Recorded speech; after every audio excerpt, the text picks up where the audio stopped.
Before we go to the year and the country of today's case, I first want to introduce you to today's paid partner, BetterHelp. I recently used BetterHelp, and it helped me think through particular issues in my life and how to solve them. We all experience having ups and downs, and having a therapist by your side may be quite helpful in getting through them.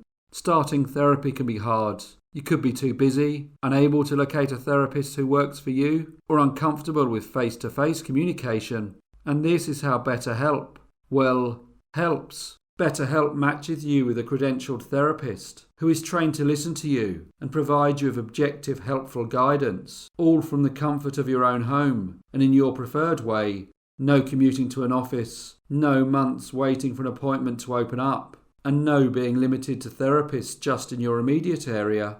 All you need to do is go to their sites by using my link, betterhelp.com/briefcase. And after answering a few questions, you will be paired with a therapist, usually within 48 hours. It will be your choice to arrange sessions at a time and a method that works best for you, whether it be over the phone, via video chat, or even through messaging. Let BetterHelp connect you to a therapist who can support you, all from the comfort of your own home. Visit betterhelp.com/briefcase or choose briefcase during sign-up and enjoy a special discount on your first month. Now let's go to late 19th century USA. John Wesley Elkins, known to everyone as Wesley, was born on the 12th of July 1879 in the city of Waterloo in Black Hawk County in Iowa. Sadly, his early life was marked by turbulence and uncertainty, largely stemming from the strained relationship between his parents, John Elkins and Matilda Blackwell. John Elkins, Wesley's father, had a small farm and also worked in a sawmill. After marrying Matilda, he worked long hours and did his best to provide for her. Despite his hard work, their marriage faced difficulties from the outset. They lived in Clayton County in Iowa, but before Wesley was even born, rumours began to circulate among the locals that Matilda had attempted to poison her husband. This shocking accusation was just one part of the gossip that surrounded her. Matilda's strange behaviour and frequent appearances with another man only added to the scandal. The strain on their marriage eventually became too much to bear. Matilda decided to leave John and move to Waterloo with the man she had been frequently seen with. A few months later, Wesley was born. Mr. John Elkins then divorced his wife. For the next 6 years, Wesley lived in Waterloo with his mother and her new husband. However, in 1885, tragedy struck when Matilda passed away. Wesley's stepfather, unwilling to take responsibility for his stepson, quickly packed Wesley's belongings and sent him to Clayton County to live with his father, Mr. John Elkins, a man who Wesley had never met. This situation was far from ideal. John Elkins still worked at the mill and farmed a few acres, making a modest income and living as a tenant in a small farmhouse. He lived there with his third wife, a young woman named Hattie, and their baby daughter. The arrival of Wesley brought new challenges for everyone. Hattie found it hard to adjust her daily routines, while John, who was busy with work responsibilities, had little time to spend with his newly arrived son. The small farmhouse felt crowded, and the situation was not easy for any of them.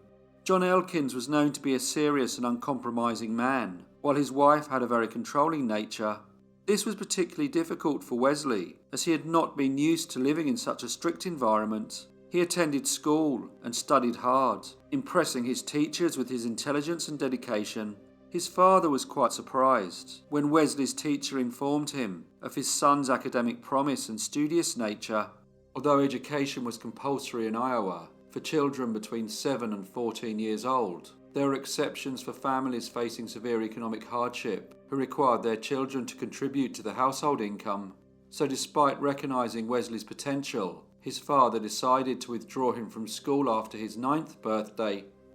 Believing that practical work was more important than education, and driven by the family's financial needs, he sent Wesley to work. Occasionally he would stoke the fire in the mill's boiler room, and at other times would help on the farm and assist his stepmother with household chores and the baby. This abrupt change from schoolboy to labourer marked a significant shift in Wesley's young life. As he transitioned from the classroom to the demanding and physically exhausting environment of the mill and the farm, it soon became apparent that Wesley was unhappy living with his father and his stepmother, and he attempted to run away many times. On one occasion, he asked a neighbour for a ride to Waterloo. However, the neighbour contacted Wesley's father, who came to collect him and took him back home. But it was clear that the poor boy was struggling to adjust, and a few of the local women would talk amongst themselves about his situation, as it seemed to them that Wesley felt increasingly uncomfortable in his new home. In the early hours of the 17th of July 1889, a man saw Wesley driving a horse and buggy with his little sister beside him.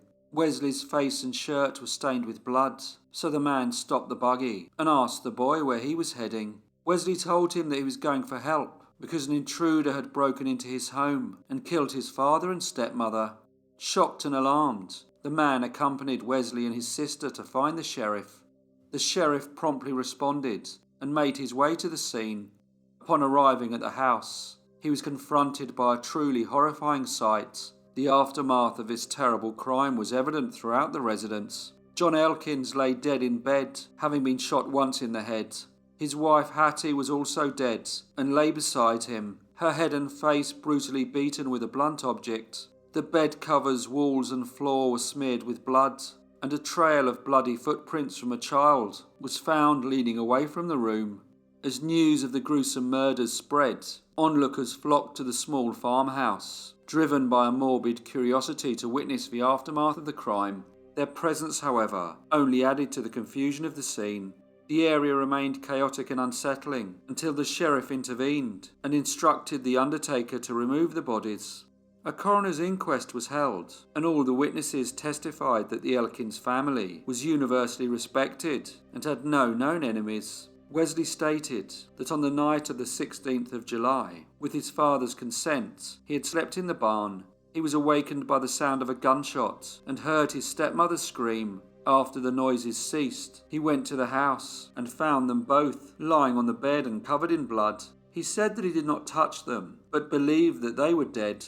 Following this, he heard his baby sister crying, so he changed her clothes, hitched up the wagon, and started to make his way to his grandmother's house. The inquest did not uncover any evidence directly linking anyone to the murders, but it did provide some insights into the crime. It was determined that the murder had been committed using a rifle that was known to be kept in the house. Additionally, a heavy maple club, which had been left in the granary by a previous occupant of the property, was discovered near the bedroom and was covered in blood. Governor Larrabee announced a reward of $500 for the arrest and delivery to the proper authorities of the person or persons responsible for the murders of John Elkins and his wife. This substantial reward highlighted the seriousness of the crime and the determination of the authorities to bring the culprits to justice.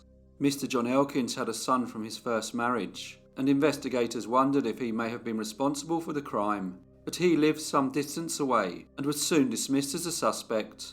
There was also speculation that Wesley Elkins may have committed the murders, but he was just 11 years old, and many officers found it hard to believe that a child could be capable of such a violent act. However, his calm demeanour and composed behaviour after discovering the bodies had drawn the attention of investigators. They thought that it was very unusual, especially given the seriousness of the situation. His father and stepmother had been brutally murdered, but for some reason, he did not seem to be overly concerned. Wesley had been sent to live with his relatives, but detectives decided to keep an eye on him and treat him as a suspect. Eventually, with no other leads, and due to their suspicions, it was decided that he should be arrested and taken to Al-Qaeda jail for further interrogation. To the surprise of some of the officers, Wesley Elkins calmly admitted to killing his father and stepmother. He told how he had planned the murders, and after finishing milking the cows, on the evening of the 16th of July, he decided that the early hours of the following day would be a good time to do it.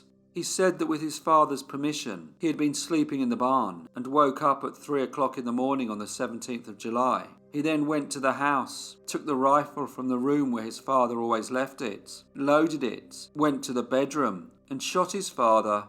When his stepmother woke up, he hit her with the club. He described his actions in gruesome detail, revealing the chilling premeditation behind his crimes. When he was asked why he had spared his little sister, he replied that he was very fond of her. He went on to say that he was not happy living with his father and had tried to run away a few times, but each time he was brought back to the farm. John Wesley Elkins was then charged with first-degree murder.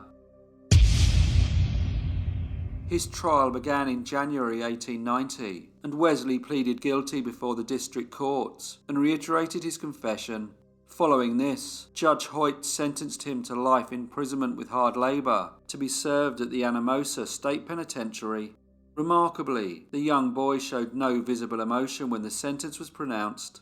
Wesley was the youngest person ever sentenced to life imprisonment in the state, and due to the sensational nature of the case, the judge ordered that the details of his confession were kept from the public. The sentence sparked considerable debates, both within the state of Iowa and beyond. Despite his young age, just 11 years old at the time of the murders, many people were divided over the severity of his punishment. Some argued that the premeditated nature of the crime, which resulted in the deliberate murder of his father and stepmother, warranted the death penalty. They contended that the cold-blooded calculation and execution of the act indicated a level of intent and culpability that should have been met with the harshest possible penalty. On the other hand, there were those who believed that Wesley's tender age and the circumstances leading up to the crime should be taken into account. They advocated instead for a sentence that reflected his youth and the potential for rehabilitation. The controversy highlighted the broader ethical and legal debates that surrounded juvenile justice and the appropriate responses to heinous acts committed by children. Wesley was a model prisoner. He worked in the prison library and studied hard. In 1901, he petitioned for his own pardon, citing his age when he committed the crime and the time that he had already spent in incarceration. On the 31st of March 1902, nearly 13 years since he had murdered his father and stepmother, Senator Whipple, who represented the Committee of Pardons, confirmed that the governor had authorized that John Wesley Elkins be granted parole under the following conditions: that he must conduct himself honorably in all respects, avoid harmful associations, obey the law, and abstain from the use of intoxicating liquors for a period of 10 years. If at the end of this period he had not violated any of the conditions of his parole, he shall then be entitled to a final discharge and restored to the rights of citizenship. At the age of 22, Wesley was still a young man. The final part of his parole conditions was for the next 10 years. He was required to send a monthly letter to the governor of Iowa detailing his activities and progress. Once released from prison, Wesley pursued higher education at the University of Minnesota. He dedicated himself to his studies and graduated with honors, reflecting his commitment to turning his life around.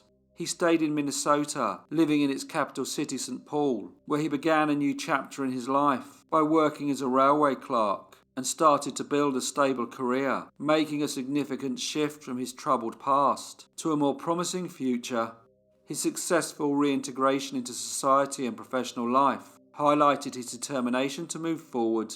In 1912, after fulfilling all the requirements set out in the condition of his parole, John Wesley Elkins was granted a full pardon by the governor of Iowa.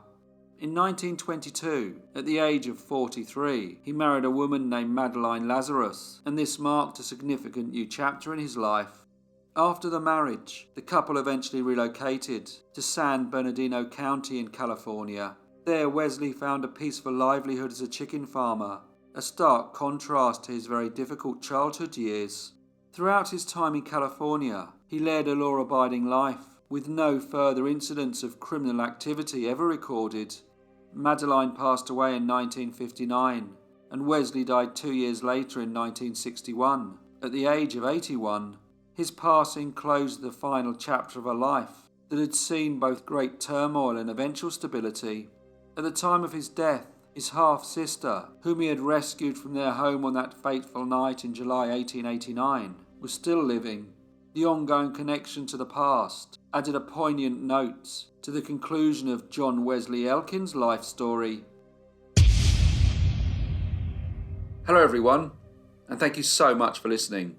As usual, please leave any comments or feedback you may have, and I hope to see you all again in the next brief Case